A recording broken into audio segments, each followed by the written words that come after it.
Sometimes the most extraordinary acts of heroism come from the most unlikely places. Today's story is about a woman who was told she was too small, too weak, and simply not built for military service. But when faced with an impossible situation, a burning military vehicle pinning down her commanding officer, she would prove that courage doesn't come in a standard size. This is the incredible true story of how one Marine's determination and split-second decision-making turned her from an underestimated recruit into a life-saving hero. Before we jump back in, tell us where you're tuning in from, and if this story touches you, make sure you're subscribed, because tomorrow I've saved something extra special for you. The year was 2009, and Staff Sergeant Maria Rodriguez was everything the Marine Corps' recruitment poster wasn't looking for. Standing at just 5 feet 2 inches tall and weighing barely 115 pounds, she looked more like someone you'd expect to see working as a librarian than carrying a rifle through the deserts of Afghanistan. But Maria had harbored dreams of military service since she was a young girl growing up in East Los Angeles, watching her grandfather's old war medals collect dust on the mantelpiece. Her grandfather, Miguel Rodriguez, had served in the Pacific theater during World War II. He rarely spoke about his experiences, but when he did, his eyes would take on a distant quality that young Maria found both fascinating and heartbreaking. He would tell her stories about brotherhood, about ordinary people doing extraordinary things when the stakes were highest. These tales planted a seed in Maria's mind that would grow stronger with each passing year. By the time Maria reached high school, her determination to serve had crystallized into an unshakable resolve. She spent hours researching different branches of the military, but it was the Marine Corps that captured her imagination. The motto Semper Fidelis, always faithful, resonated with something deep in her soul. She admired the Marines' reputation for excellence, their rigorous training, and their unwavering commitment to leaving no one behind. However, when Maria first walked into the Marine Corps' recruitment office in downtown Los Angeles, she was met with skeptical looks and barely concealed doubt. Gunnery Sergeant Thompson, a mountain of a man with arms like tree trunks and a chest full of ribbons, looked her up and down with the expression of someone examining a broken toy. "You sure you're in the right place, miss?" he asked, his voice carrying the rough edges of someone who had spent decades shouting orders across training grounds. "The Peace Corps' office is down the street." Maria straightened her shoulders and looked him directly in the eye. "I want to be a Marine, sir. I've wanted it my whole life." Thompson leaned back in his chair, which creaked under his considerable weight, and studied her with new interest. He had seen plenty of recruits come through his office over the years, tough guys from the inner city, farm boys with hands like leather, college athletes looking for a challenge. But this tiny young woman with fire in her eyes was something different entirely. "You realize what you're asking for?" Thompson continued, his tone shifting from dismissive to genuinely curious. "Marine Corps training isn't summer camp. We're going to push you harder than you've ever been pushed. We're going to break you down and build you back up. And frankly, looking at you, I'm not sure there's enough raw material to work with." The words stung, but Maria had expected them. She had heard variations of the same message her entire life, from high school coaches who wouldn't let her try out for contact sports, from gym teachers who automatically assigned her to the less intensive activities, from well-meaning friends and family who suggested she consider more suitable career paths. "Sir, I understand that I don't look like your typical Marine," Maria replied, her voice steady despite the adrenaline coursing through her veins. "But I'm not asking you to lower your standards for me. I'm asking for the chance to meet them." Something in her tone made Thompson pause. He had been doing this job long enough to recognize the difference between naive bravado and genuine determination. This young woman had something, a quality that couldn't be measured in inches or pounds. It was the same intangible asset he had seen in some of his most successful Marines over the years. "Tell you what," Thompson said, reaching into his desk drawer and pulling out a thick stack of paperwork. You fill out these forms, pass the physical fitness test, make it through the medical screening, and convince the drill instructors at Paris Island that you belong there, and maybe we'll have something to talk about. Maria took the papers with hands that she willed not to shake. She knew this was just the beginning of a long and difficult journey, but it was the chance she had been waiting for her entire life. As she walked out of the recruitment office that afternoon, clutching the forms against her chest, she felt a mixture of excitement and terror that would become familiar over the coming months. The physical fitness test was scheduled for the following week, and Maria threw herself into preparation with an intensity that bordered on obsession. She ran miles through the smoggy streets of East LA before dawn, did push-ups and sit-ups until her muscles screamed in protest, and pulled herself up on every chin-up bar she could find. Her family watched with a mixture of pride and concern as their daughter transformed herself into a lean, focused machine dedicated to a single goal. The morning of Maria's fitness test dawned gray and drizzly, with a marine layer hanging low over Los Angeles that seemed to mirror her nervous anticipation. She arrived at the testing facility an hour early, wearing worn sneakers and gym clothes that had seen better days. The other candidates were already there, a mix of young men who looked like they had been lifting weights since middle school, and a few other women who, while not as imposing as their male counterparts, still carried themselves with the kind of athletic confidence that Maria sometimes felt she lacked. Gunnery Sergeant Thompson was there to observe, along with two other Marine recruiters who would be conducting the actual tests. As the candidates lined up for the initial briefing, Maria couldn't help but notice how she had to crane her neck to make eye contact with most of the other prospective Marines. The doubts that she had worked so hard to suppress began creeping back into her mind. "Listen up, future Marines," barked Staff Sergeant Williams, a compact woman with steel gray hair and the bearing of someone who had never backed down from a challenge. "Today you're going to show us what you're made of. We're going to test your cardiovascular endurance, your upper body strength, and your core stability. But more than that, we're going to see how you handle pressure, how you respond when you're rare. Body wants to quit, but your mission demands that you continue." The first test was a 3-mile run, and Maria felt a surge of confidence as the group took their positions at the starting line. Running had always been her strongest suit. Her light frame was actually an advantage when it came to covering long distances efficiently. When the whistle blew, she settled into a steady pace that she knew she could maintain throughout the entire course. As the miles ticked by, Maria found herself gradually moving up through the pack. Her breathing was controlled, her stride was efficient, and most importantly, she felt strong. One by one, she passed candidates who had started too fast and were now paying the price. By the time she crossed the finish line, she was in the top quarter of the group, with a time that exceeded the minimum requirement by a comfortable margin.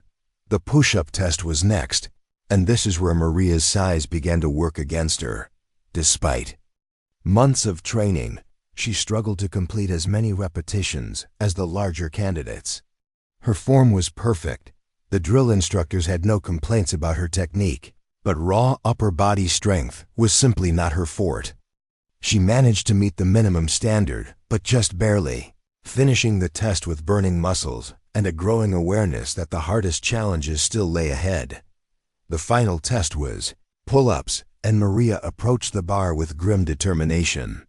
This was the moment she had been dreading throughout her preparation. Pull-ups required not just strength, but also the ability to lift her entire body weight repeatedly, and despite her training, she had never been able to complete more than a handful of repetitions. As she gripped the bar and pulled herself up for the first repetition, Maria could feel the eyes of everyone in the facility focused on her. The other candidates had completed their sets with varying degrees of success, but none had struggled as visibly as she was struggling now.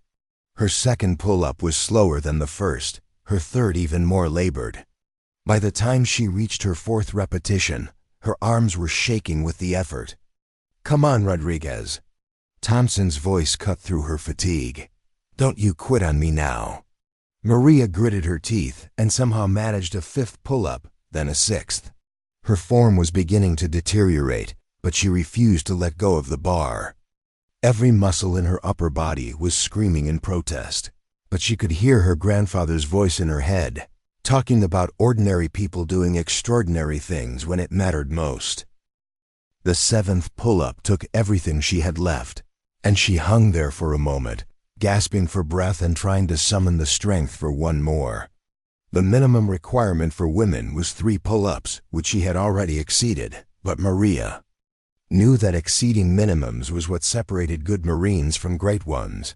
With a final surge of determination, she pulled herself up for an 8th time, then dropped from the bar and stumbled backward, her legs barely able to support her weight. The facility had gone quiet, and for a moment, Maria was terrified that she had somehow failed, that her performance hadn't been good enough to earn her a shot at the next level. Then Thompson began to clap, slowly at first, then with increasing enthusiasm. The other candidates joined in, and even the drill instructors nodded their approval. Maria had not only met the minimum standards, she had demonstrated the kind of heart and determination that couldn't be taught or measured on any standardized test. Rodriguez, Thompson called out as the group began to disperse. Stick around. For a minute, Maria's heart sank. She was sure he was going to tell her that while her effort was admirable, she simply wasn't Marine material. Instead, Thompson walked over to her with something that might have been the beginning of a smile tugging at the corners of his mouth. I've been doing this job for 15 years, he said quietly, and I've seen a lot of candidates come through that course. Some of them were natural athletes who made it look easy. Others had all the physical tools, but quit the moment things got difficult. You're something different, Rodriguez. You're not the biggest or the strongest person I've ever recruited, but you've got something that can't be coached or trained. You've got the heart of a Marine. 3 months later, Maria found herself standing on the yellow footprints at the Marine Corps Recruit Depot, Paris Island, South Carolina, surrounded by 80 other young women who had also earned the right to attempt the transformation from civilian to Marine. The bus ride from the airport had been conducted in absolute silence, broken only by the occasional barked instruction from the drill instructors, who had collected them like sheep being led to slaughter. Paris Island in the early morning hours was a study in controlled chaos. The humidity hung in the air like a thick blanket, and the sound of drill instructors shouting commands echoed across the sprawling training facility. Maria stood at attention on her assigned footprint, her civilian clothes already soaked with perspiration, trying to process the reality that she was finally here, at the place that would either break her or forge her into something stronger than she had ever imagined possible. Staff Sergeant Patricia Chun was the senior drill instructor for Maria's platoon, and she was everything Maria had expected and feared.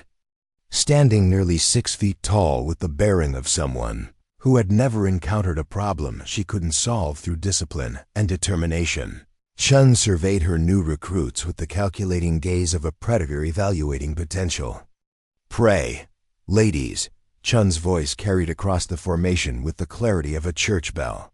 Welcome to the most challenging 13 weeks of your pathetic civilian lives. Over the next 3 months, we are going to strip away every weakness, every excuse, and every comfortable lie you have ever told yourself about your own limitations. Some of you will discover reserves of strength and courage you never knew you possessed. Others will discover that they are not cut out to wear the eagle, globe, and anchor. The question is, which category will you fall into? The first week at Paris Island was a blur of physical and mental challenges that pushed every recruit to their breaking point and beyond. Maria found herself struggling to keep pace with the larger, stronger women in her platoon during physical training, but she also discovered that her smaller size offered certain advantages. She could navigate obstacle courses more quickly, required less food and water to maintain her energy levels, and possessed a natural agility that served her well during combat training exercises. More importantly, Maria began to realize that success at Paris Island wasn't just about physical prowess. It was about mental toughness, attention to detail, and the ability to function as part of a cohesive unit under extreme stress. These were areas where her lifelong experience of having to work twice as hard as everyone else to achieve the same results had actually prepared her well. Drill instructor Sergeant Martinez, a compact Latina woman who seemed to take a particular interest in Maria's progress, pulled her aside after a particularly grueling day of training exercises. "Rodriguez," Martinez said, her voice taking on a tone that was less harsh than usual, "I've been watching you, and I want you to understand something. Every day I see you struggling to keep up during PT, and every day I see you refusing to quit. That tells me something important about your character." Maria stood at attention, unsure whether she was about to receive praise or criticism. With drill instructors, it was often impossible to tell the difference. "You see those other recruits?" Martinez gestured toward the barracks where Maria's fellow platoon members were cleaning their gear and preparing for the next day's challenges. "Some of them are natural athletes. They make the physical training look easy because they've been gifted with size and strength. But you know what happens to people who have never had to fight for anything? They fold the moment they encounter real adversity." Martinez paused, studying Maria's face for any sign of weakness or self-pity. Finding none, she continued, "You, on the other hand, have been fighting an uphill battle your entire life. Every day you've had to prove that you belong, that you're capable, that you deserve to be taken seriously. That's not a disadvantage, Rodriguez. That's your secret weapon. When the real tests come, when lives are on the line and failure is not an option, you're going to draw on reserves of determination that your bigger, stronger colleagues didn't even know they needed to develop."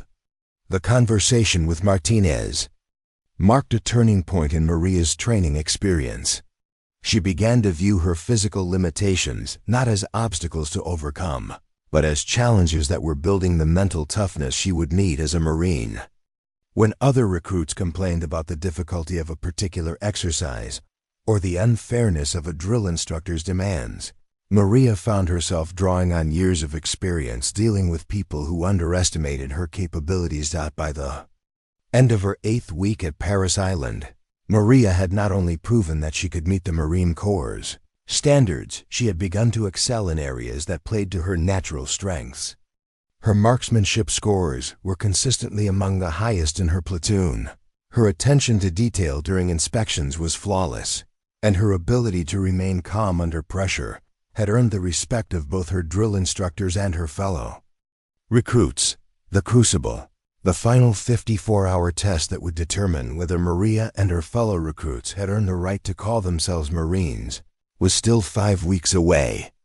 But as she lay in her rack that night, listening to the sound of other recruits quietly struggling with homesickness and self-doubt, Maria felt a growing confidence that she would not only survive the Crucible, she would emerge from it transformed into something stronger than she had ever imagined possible. The girl who had been told she was too small for the Marines was disappearing, replaced by a young woman who was beginning to understand that true strength came not from the size of one's muscles, but from the size of one's heart and the depth of one's determination to never give up, no matter how impossible the odds might seem. The Crucible arrived like a storm that had been building on the horizon for months. 54 hours of continuous testing, designed to push every recruit beyond their perceived limitations and force them to discover whether they possessed the warrior spirit necessary to earn the title of United States Marine. Maria stood with her platoon in the pre-dawn darkness, her gear properly secured and her mind focused on the challenges that lay ahead. The first phase of the Crucible involved a 12-mile hike with full combat load, 45 pounds of gear that felt like it weighed twice that amount as the hours wore on. Maria had learned to use her compact frame to her advantage during long marches, maintaining a steady pace while conserving energy for the obstacles that would follow. As the sun began to rise over the South Carolina landscape, she found herself in the middle of the formation, neither struggling at the rear nor pushing aggressively toward the front. "Rodriguez!" Staff Sergeant Chun's voice cut through the morning air. "Take point." Maria moved to the front of the formation, her heart rate increasing not from the physical exertion, but from the responsibility of leading her fellow Marines through unfamiliar terrain. This was one of the leadership challenges built into the crucible moments, when individual recruits were tested on their ability to make decisions under pressure and guide their peers toward success. The navigation course required Maria to use map and compass skills she had mastered during earlier training phases, but doing so while exhausted and carrying a full combat load added layers of complexity she had never experienced before. Every decision mattered. A wrong turn could add miles to an already grueling march, and mistakes made by leaders in combat situations could cost lives. As they approached a dense section of woodland, Maria stopped the formation and studied her map carefully. The direct route would take them through difficult terrain that could slow their progress significantly, while a longer path would add distance but allow for faster movement. She weighed the options quickly, aware that her platoon mates were watching her closely and that the drill instructors were evaluating every aspect of her decision-making process. "We're going around," she announced, pointing to the longer but more navigable route. "It'll add about a mile to our march, but we'll make better time on clearer ground, and we'll arrive less fatigued for whatever challenges are waiting for us." The decision proved to be correct. Maria's platoon arrived at the next checkpoint ahead of schedule, and in better condition than several other groups that had attempted the more direct route. But there was no time to celebrate small victories. The crucible was designed to be relentless, with each success immediately followed by a new and more demanding test. The obstacle course that awaited them was unlike anything Maria had encountered during her training. Rope climbs, wall scaling, simulated combat scenarios, and problem-solving exercises that required not just individual excellence, but seamless teamwork under extreme stress. Maria found herself naturally falling into a support role, using her agility to navigate difficult obstacles quickly, and then helping her larger teammates overcome barriers that played to their strengths. During one particularly challenging exercise that required the entire platoon to transport a wounded comrade across a series of obstacles, Maria's size became a crucial advantage. While her teammates struggled to maneuver the simulated casualty over high walls and through narrow openings, Maria was able to guide the evacuation from positions that would have been impossible for larger Marines to occupy. "Outstanding work, Rodriguez," whispered Private First Class Johnson, a tall woman from Texas who had initially been skeptical of Maria's ability to contribute meaningfully to the platoon's success. "I couldn't have made it through that crawl space carrying the litter. You saved us probably 20 minutes on that exercise." But the crucible was far from over. As the hours stretched on and fatigue began to take its toll on every member of the platoon, Maria found herself drawing on mental reserves she had developed through years of proving herself in situations where she was automatically underestimated.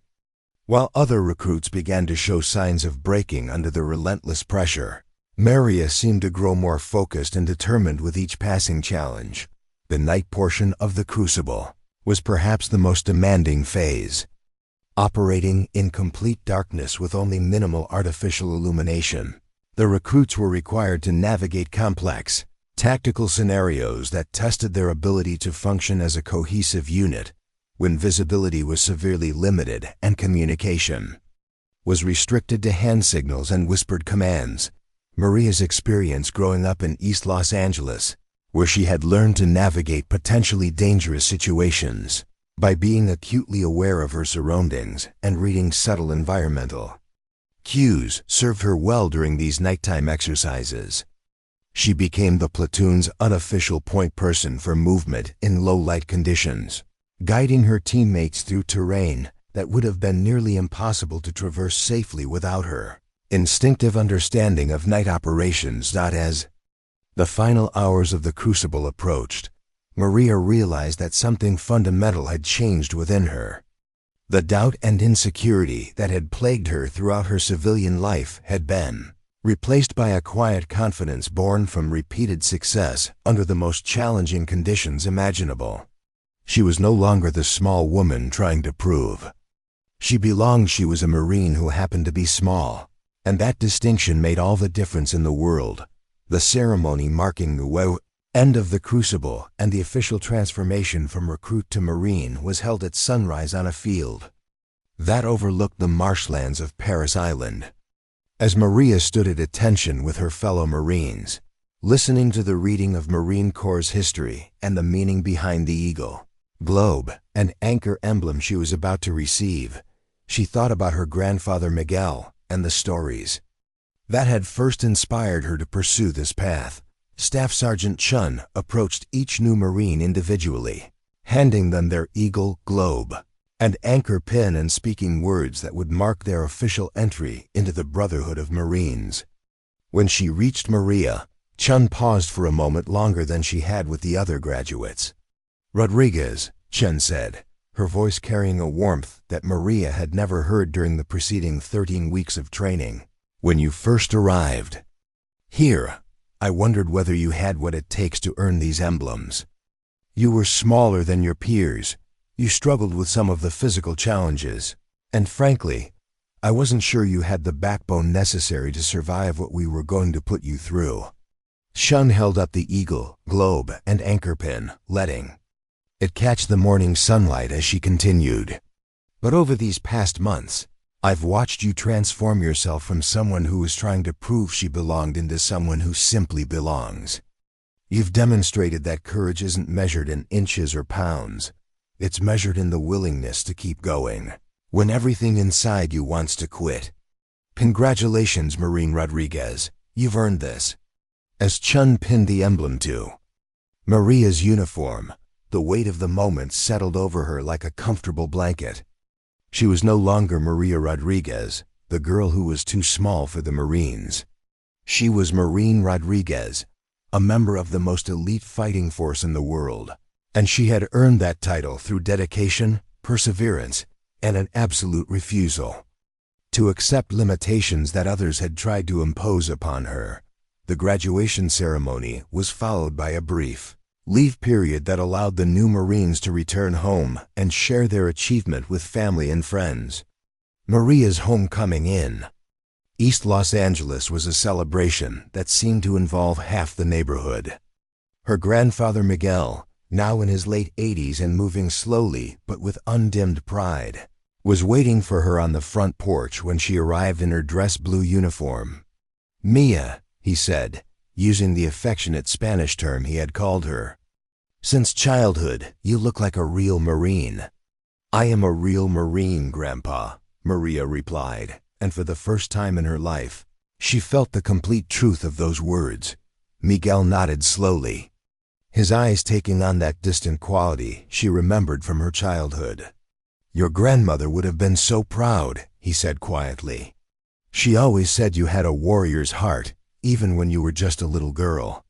The 2 weeks of leave passed quickly, filled with family gatherings, visits with old friends, and quiet moments of reflection on how much had changed in such a relatively short period of time. But Maria found herself eager to return to her new life as a Marine, to begin the advanced training that would prepare her for whatever assignments lay ahead.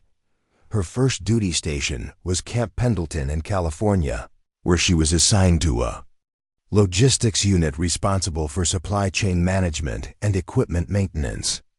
It wasn't the frontline combat role that Maria had initially envisioned for herself, but she threw herself into the work with the same dedication that had carried her through recruit training. Preparing and narrating this story took us a lot of time, so if you are enjoying it, subscribe to our channel. It means a lot to us. Now back to the story. Staff Sergeant David Martinez, her immediate supervisor, was a 20-year veteran who had deployed to Iraq and Afghanistan multiple times during his career. He had a reputation for being tough but fair and for developing junior Marines who showed potential for leadership roles. Rodriguez, Martinez said during Maria's first week at Camp Pendleton, "I've read your file, and I'm impressed with your performance at Paris Island. But I want you to understand something about this unit. We may not be infantry, but the work we do is absolutely critical to mission success. Every piece of equipment that leaves this depot, every supply convoy that we organize and dispatch, could be the difference between life and death for Marines in the field." Maria nodded, understanding the gravity of the responsibility she was being given. Logistics might not have the glamorous reputation of other military occupations, but she was beginning to realize that every role in the Marine Corps was essential to the larger mission of protecting American interests around the world. Her duties at Camp Pendleton involved managing inventory, coordinating transportation for sensitive equipment, and ensuring that every item leaving the depot met the highest standards of quality and reliability. It was detailed, demanding work that required the same attention to precision that had served her so well during recruit training. But Maria's real education was just beginning. 3 months into her assignment at Camp Pendleton, word came down that her unit would be deploying to Afghanistan as part of a support operation for combat forces operating in Helmand Province. The deployment would last 7 months and would mark Maria's first experience in an active combat zone. The pre-deployment training was intensive and focused primarily on convoy operations, base security, and the specific challenges of operating in the mountainous terrain and harsh climate of Afghanistan. Maria excelled in these training exercises, her natural agility and attention to detail making her particularly effective in vehicle maintenance and equipment inspection roles. But it was during the advanced combat training that Maria truly began to distinguish herself as something special. The exercises were designed to prepare support personnel for the possibility that they might find themselves in direct combat situations, despite their primary roles being non-combat focused. During one particularly realistic training scenario that involved a simulated ambush of a supply convoy, Maria demonstrated split-second decision-making abilities and a capacity for leadership under extreme stress that caught the attention of her commanding officers. When the exercise leader, playing the role of convoy commander, was wounded by simulated enemy fire, Maria immediately took charge of the situation. She coordinated defensive positions, organized medical care for the simulated casualties, and successfully guided the convoy to safety while maintaining communication with higher headquarters throughout the engagement. Her performance was so impressive that it was used as a case study for subsequent training exercises. Captain Robert Hayes, the commanding officer of Maria's logistics company, called her into his office the day after the convoy exercise for what she assumed would be a routine debrief. Instead, she found herself sitting across from a man who had clearly been giving serious thought to her future in the Marine Corps. "Rodriguez," Captain Hayes began, settling back in his chair and studying her with the same analytical gaze she had encountered from drill instructors and training officers throughout her military career.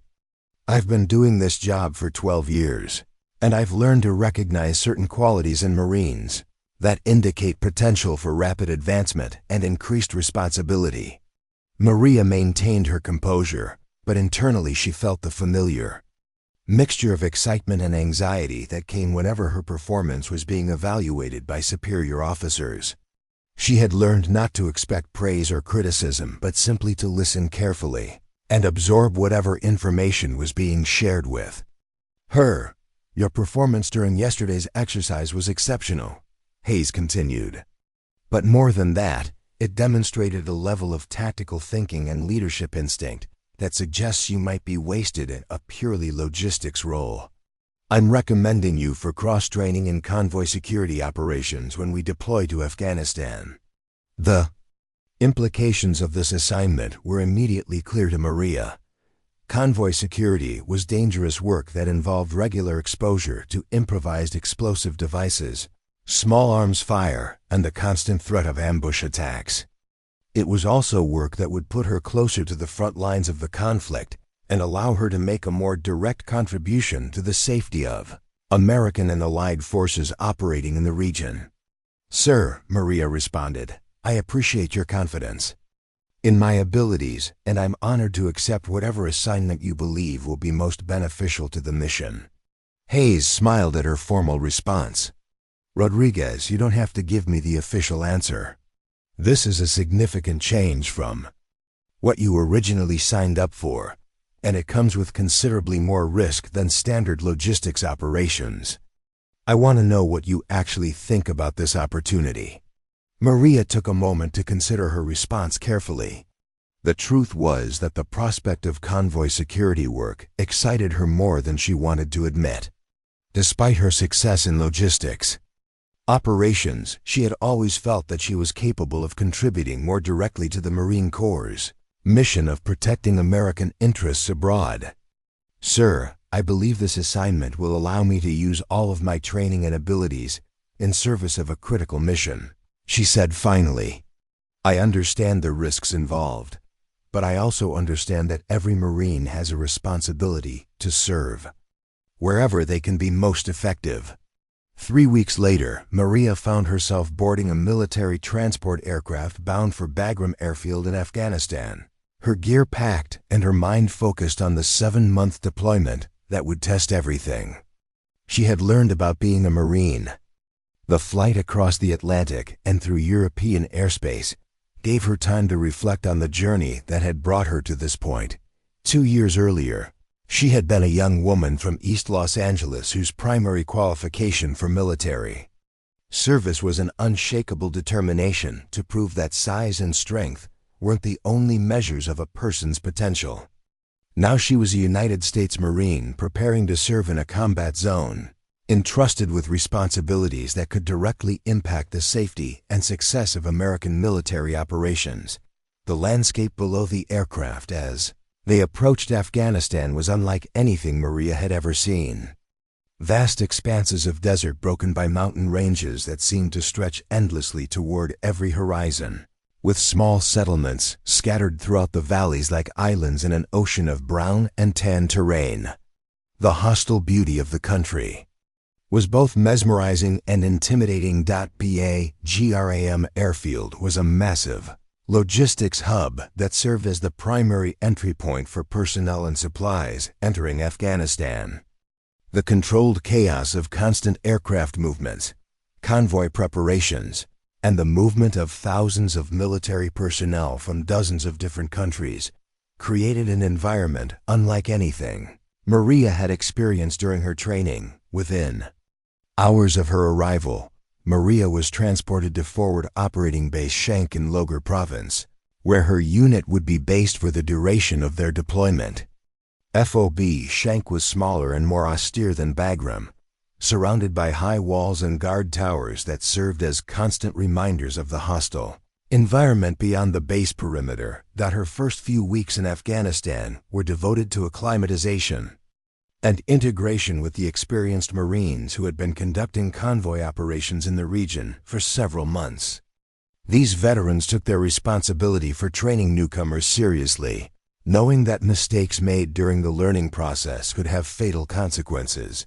Sergeant First Class Williams, a career Marine from North Carolina who had been conducting convoy operations in Iraq and Afghanistan for over 5 years, became Maria's primary mentor during this critical adjustment period. "Rodriguez," Williams said during one of their first joint missions, "everything you learned in training was important, but this is where you're going to discover what kind of Marine you really are. The enemy out here doesn't care about your size, your gender, or your background. They care about exploiting any weakness they can find to kill Americans and disrupt our operations." Williams gestured toward the landscape surrounding their convoy route, a series of villages and agricultural areas that seemed peaceful but could conceal threats that wouldn't be apparent until it was too late to respond effectively. "Your job is to stay alert, trust your training, and never forget that the safety of every person in this convoy depends on every member of the security team doing their job perfectly every single time. There are no second chances out here, and there's no such thing as a routine mission. As their heavily armored vehicle rumbled through the Afghan countryside, Maria absorbed these lessons and began to understand that everything in her life up to this point had been preparation for the challenges she would face over the coming months. 3 months into her deployment, Maria had established herself as one of the most reliable and effective members of her convoy security team.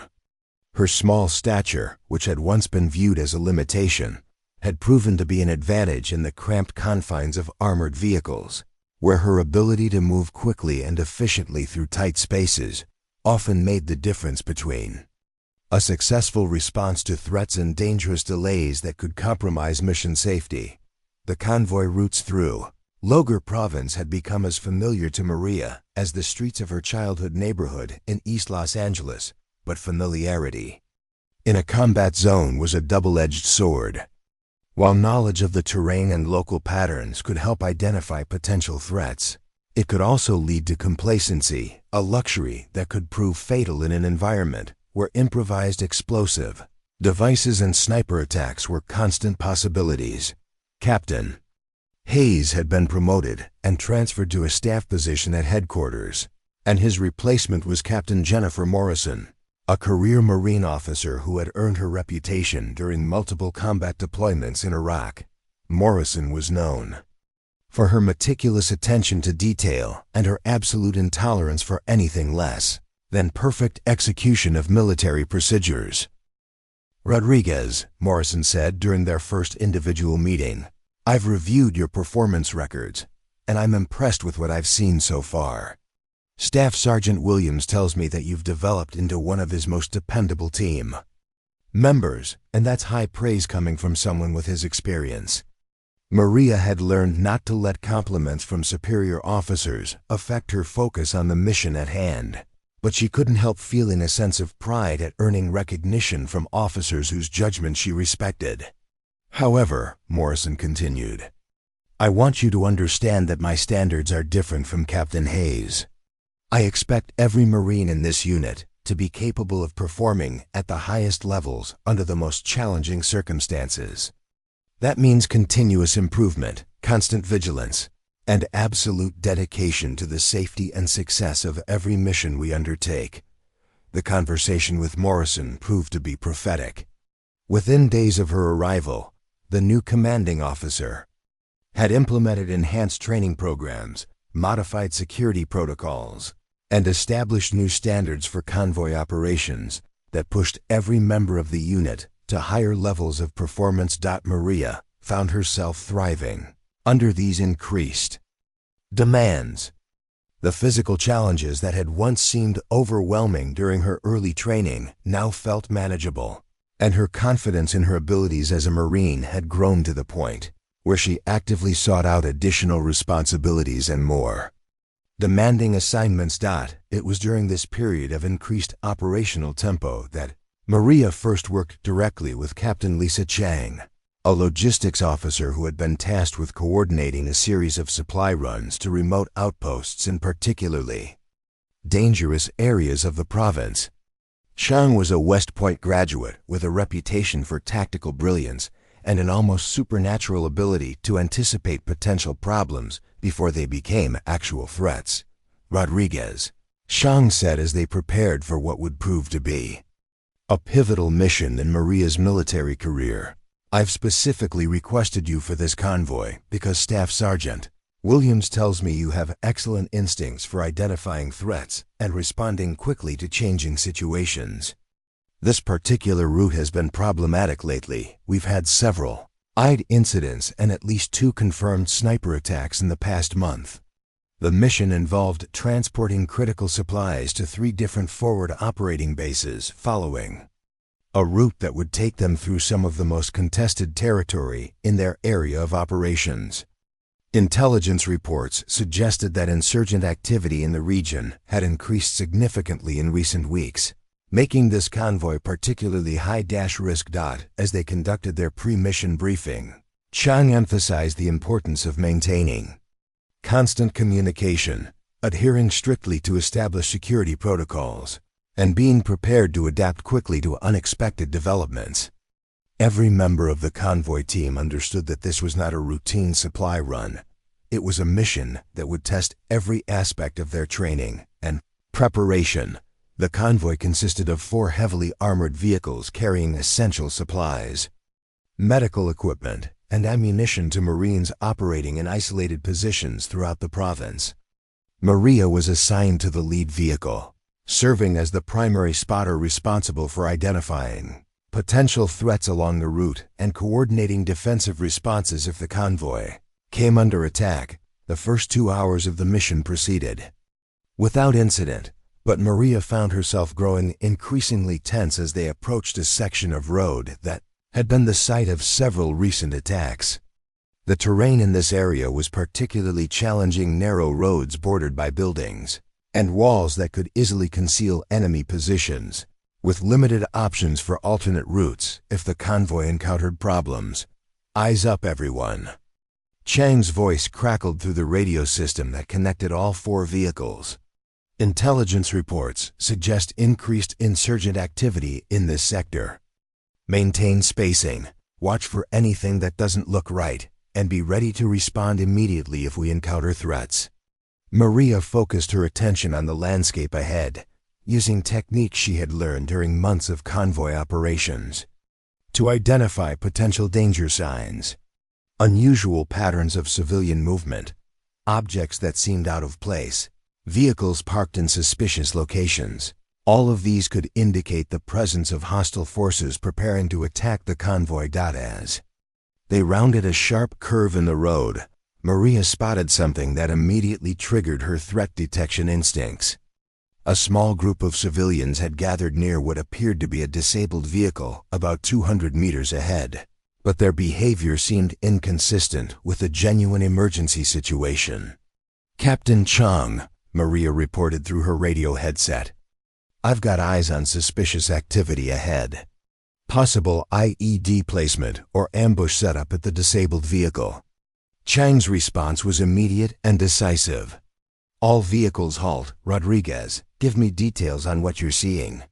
Maria quickly grabbed her binoculars and studied the scene ahead with the systematic approach she had been trained to use when evaluating potential threats. The disabled vehicle appeared to be a civilian truck that had broken down or been abandoned, but several details didn't match the pattern of genuine mechanical failures she had observed during previous missions. The civilians around the vehicle. "Keep looking back toward our position," Maria reported, her voice steady despite the adrenaline beginning to course through her system. "Their body language suggests they're more interested in our convoy than they are in fixing whatever's wrong with their truck. Also, I can see disturbed earth near the road surface that could indicate recent digging." Chang processed this information quickly, weighing the risks of proceeding through what might be an ambush against the risks of delaying the mission and leaving the forward operating bases without critical supplies they were expecting to receive. "All vehicles, prepare for immediate reversal," Chang ordered. "We're going to back up to the last intersection and take the alternate route through the valley.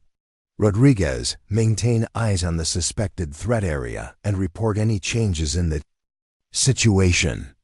As the convoy began its careful reversal maneuver, Maria continued to monitor the suspicious activity ahead. What she saw confirmed her worst fears. The civilians near the disabled vehicle had abandoned any pretense of working on mechanical problems and were now clearly focused on the movements of the American convoy. Multiple individuals now visible in concealed positions, Maria reported. "This is definitely a prepared ambush. We need to clear this area immediately." But even as the convoy began to move away from the immediate threat, Maria realized that their troubles were far from over. The alternate route that Chang had selected would take them through terrain that was even more dangerous than their original path, a narrow valley with high ground on both sides, that would provide excellent positions for enemy forces to attack the convoy with rocket-propelled grenades or heavy machine gun fire. "Captain Chang," Maria said, her mind working quickly to analyze their tactical situation, "the valley route puts us in an even more vulnerable position. If they've got coordinated forces in this area, they could easily have people positioned along the high ground to attack us from above." Chang's response revealed the kind of tactical thinking that had earned her reputation as one of the most effective officers in the battalion. "Agreed, Rodriguez. But we can't stay here, and we can't abort the mission. The Marines at those forward operating bases are depending on these supplies, and some of what we're carrying is medical equipment that could save lives." The convoy had now moved approximately 1 kilometer back from the initial threat area, but they were still operating in hostile territory with limited options for safe passage to their destination. Every minute they spent trying to find a secure route was another minute that enemy forces could use to coordinate additional attacks or reposition themselves to exploit the convoy's movements. It was at this moment that Maria made a decision that would demonstrate the kind of initiative and tactical thinking that separated exceptional Marines from merely competent ones. She had been studying the maps of their operational area during her off-duty hours, and she remembered a route that wasn't included in their standard convoy plans, but might provide a safer alternative to both the compromised primary route and the dangerous valley passage. "Captain Chang, there's a third option," Maria said, pulling out her map and pointing to a series of secondary roads that would add approximately 30 minutes to their travel time but would allow them to avoid both known threat areas. "It's not on our approved route list, but it would take us through areas where we haven't had recent contact with enemy forces." Chang studied the proposed route carefully, considering factors that included road conditions, civilian population density, proximity to known enemy positions, and the additional fuel consumption that would result from the longer journey. "Rodriguez, you're suggesting we deviate from our planned route and take roads that haven't been cleared by EOD teams for IED threats," Chang said. "That's a significant risk." "Yes, ma'am," Maria replied, "but it's a calculated risk. The roads we were planning to use have already been compromised, and the valley route puts us in a kill zone where even a small enemy force could cause significant casualties. This alternate route at least gives us the advantage of surprise and takes us through areas where the enemy hasn't had time to prepare coordinated attacks." The decision ultimately rested with Chang, but Maria's analysis and recommendation carried significant weight because of the trust she had earned through months of reliable performance and sound tactical judgment. After several minutes of careful consideration, Chang made the call that would set in motion the events that would forever change Maria's life and military career. All vehicles were taking Rodriguez's recommended alternate route, Chang announced. Over the radio, "Maintain heightened alert status and be prepared for any contingency. We're moving into unmapped territory, which means we need to be ready for anything." As the convoy began its movement toward the alternate route, Maria felt the familiar mixture of confidence and anxiety that came with taking responsibility for decisions that could affect the lives of her fellow Marines. She had made the recommendation based on her best professional judgment, but she also understood that, if her assessment proved wrong, she would bear responsibility for whatever consequences resulted. The first hour of travel along the alternate route proceeded smoothly, with no signs of enemy activity or threats to the convoy's safety. The road conditions were better than expected, and they were making good time toward their first destination. Maria began to feel cautiously optimistic that her tactical recommendation had been correct. But as they approached a small village that marked the halfway point of their journey, Maria noticed something that immediately heightened her concern about their security situation. The village appeared to be completely deserted, no civilians visible on the streets, no children playing in the courtyards, no normal signs of daily life that characterized most Afghan settlements. "Captain Chang, Maria reported, her voice taking on the controlled urgency that had become her trademark during high-stress situations. The village ahead appears to be abandoned. No civilian activity visible, which could indicate that locals have been warned to evacuate in advance of hostile action. Chang's response was immediate and professional. All vehicles, full stop. Rodriguez, give me a detailed assessment of what you're observing. Maria raised her binoculars and began a systematic scan of the village, looking for any signs that might indicate whether the apparent abandonment was the result of advance warning about an impending attack or simply coincidental timing related to normal daily activities. No smoke from cooking fires, no livestock visible in the courtyards, no clothing hanging on lines, she reported. This level of emptiness isn't consistent with normal daily patterns. Someone has definitely warned these people to stay indoors or leave the area entirely. The tactical situation was becoming increasingly complex. The convoy was now positioned between their original route, which they knew to be compromised, and a village that showed clear signs of being evacuated in preparation for hostile action. Their fuel supplies were sufficient for the mission, but not for extensive maneuvering to avoid multiple threat areas. Chang made the decision that every convoy commander dreaded but sometimes faced in combat operations. We're going to push through, she announced. Maintain maximum speed consistent with safety, keep spacing between vehicles, and be ready for immediate defensive action. Rodriguez, your eyes and ears call out anything that doesn't look right. As the convoy accelerated toward the village, Maria felt her training and instincts taking over. Every sense was heightened. Every detail of the surrounding environment was being processed and analyzed for potential threats. The empty buildings, the deserted streets, the unnatural silence, all of it suggested that they were driving into a carefully prepared trap. They were approximately 50 meters from the first buildings when Maria spotted the telltale glint of metal reflecting sunlight from a rooftop position. Her reaction was instantaneous and decisive. Sniper position, building 3, northeast corner. She shouted into her radio, even as she was raising her weapon to engage the threat. The next few seconds unfolded with the chaotic intensity that characterized combat operations. Maria's warning allowed the other vehicles to take immediate evasive action, but the confined space of the village streets limited their options for maneuvering. The lead vehicle, carrying Maria and Captain Chang, became the primary target for what quickly escalated into a coordinated ambush involving multiple enemy positions. The first rocket-propelled grenade struck the road surface directly in front of their vehicle, sending chunks of concrete and metal fragments ricocheting off their armored hull. The explosion was deafening, but their vehicle remained operational and none of the crew members were seriously injured.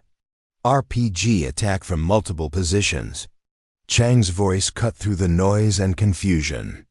All vehicles, initiate immediate suppression fire and prepare for emergency extraction. Maria's response to the attack demonstrated every aspect of her training and natural ability working in perfect coordination. While maintaining awareness of the overall tactical situation, she engaged individual threat targets with precise rifle fire that forced enemy combatants to take cover and reduced their ability to coordinate effective attacks against the convoy. But the situation was deteriorating rapidly. A second RPG struck their vehicle directly, and while the armor protection prevented penetration, the impact caused significant damage to their mobility systems. Maria could feel the vehicle's handling becoming sluggish, and she realized that they were in immediate danger of becoming a stationary target for continued enemy fire. Vehicle mobility compromised. Chang reported to the other convoy members, "We need immediate support for emergency egress." It was at this moment that Maria noticed something that filled her with terror beyond anything she had experienced during her military career. A third RPG had struck the vehicle carrying Staff Sergeant Williams and 3 other Marines. and she could see smoke beginning to emerge from the crew compartment. "William's vehicle is taking fire damage," Maria shouted. But even as she spoke, she could see that the situation was worse than fire damage. The vehicle had been struck in a location that compromised its fuel systems, and what started as smoke was quickly becoming visible flames. Without waiting for orders or considering her own safety, Maria opened her vehicle's hatch and began moving toward the burning vehicle. Her training had taught her that Marines never leave fellow Marines behind, regardless of the personal risk involved, and that principle was about to be tested under the most extreme circumstances imaginable. As she approached William's vehicle, Maria could see that the explosion had caused severe structural damage that had trapped the crew inside the burning compartment. Williams himself was visible through a partially opened hatch, but he appeared to be unconscious and unable to escape without assistance. The heat from the flames was already intense enough to be painful at a distance of several meters, and Maria realized that within minutes, the entire vehicle would be consumed by fire. The other members of William's crew were shouting for help, but their voices were being overwhelmed by the sound of continuing enemy fire and the roar of flames consuming their vehicle's interior. Maria reached the burning vehicle and immediately began assessing the situation. The hatch that should have allowed easy escape for the crew had been damaged by the RPG impact and was only partially functional. Williams was pinned beneath debris from the explosion, and the other crew members were trapped in positions that prevented them from reaching the compromised exit. But even more critically, Maria realized that the vehicle's weight and position meant that conventional rescue efforts would be impossible. The burning Humvee had rolled partially onto its side during the attack, creating a situation where the crew was trapped not just by debris and damaged hatches, but by the vehicle's own weight pressing down on the areas where they were positioned. Maria stared at the impossible situation before her. The burning Humvee, weighing over 5,400 pounds, even without its full combat load, had tilted at an angle that pinned Captain Williams beneath the vehicle's frame. The other crew members were conscious but trapped, and the flames were spreading rapidly through the vehicle's interior. In a matter of minutes, the situation would transition from a rescue operation to a recovery mission. Every aspect of her training told her that this was beyond the capabilities of a single Marine. Vehicle recovery required specialized equipment, multiple personnel, and ideally the support of engineers with heavy lifting capabilities. But there was no time for conventional solutions, and no other Marines were in position to provide immediate assistance. The enemy fire that had initiated the ambush was continuing, but with reduced intensity as the other convoy vehicles had successfully established suppressive fire against the insurgent positions. Maria realized that she had perhaps 3 to 4 minutes before the tactical situation would force the convoy to withdraw, leaving Williams and his crew to perish in the burning vehicle. Standing beside the overturned Humvee, with flames beginning to lick at her combat uniform and the sound of Williams' labored breathing audible through the damaged hatch, Maria made a decision that defied every rational assessment of human physical limitations. She positioned herself at the point where the vehicle's weight was concentrated, planted her feet firmly on the uneven ground, and prepared to attempt something that should have been physically impossible. The initial attempt produced no visible results. Despite every muscle in her body straining against the vehicle's mass, despite technique that maximized her leverage and body positioning, the Humvee remained motionless. Maria could hear Williams' breathing becoming more labored as smoke continued to fill the crew compartment, and she realized that conventional lifting approaches were not going to be sufficient. But Maria Rodriguez had spent her entire life proving that conventional limitations didn't apply to her when the stakes were high enough. Drawing on reserves of determination that had carried her through recruit training, through months of combat operations, and through every challenge that had ever told her she was too small to accomplish her goals, she repositioned herself and tried again. This time, something different happened. Whether it was adrenaline, desperation, or some combination of factors that exceeded normal human capabilities, Maria felt the vehicle beginning to shift. The movement was barely perceptible. At first, just enough to reduce the pressure on Williams' position by a few inches. But it was enough to give her hope that a full lift might be possible. "Williams," she shouted through the smoke and flame. "I'm getting you out of there. Be ready to move when I lift this thing." What happened next would be analyzed and debated by military personnel, medical professionals, and human performance specialists for years to come. Maria Rodriguez, all 115 pounds of her, lifted the front end of a 5,400-pound military vehicle, high enough and long enough for Captain Williams to extract himself from his trapped position and escape the burning crew compartment. The lift lasted approximately 15 seconds, not long by conventional standards, but an eternity when maintaining force against an impossible load while surrounded by enemy fire and spreading flames.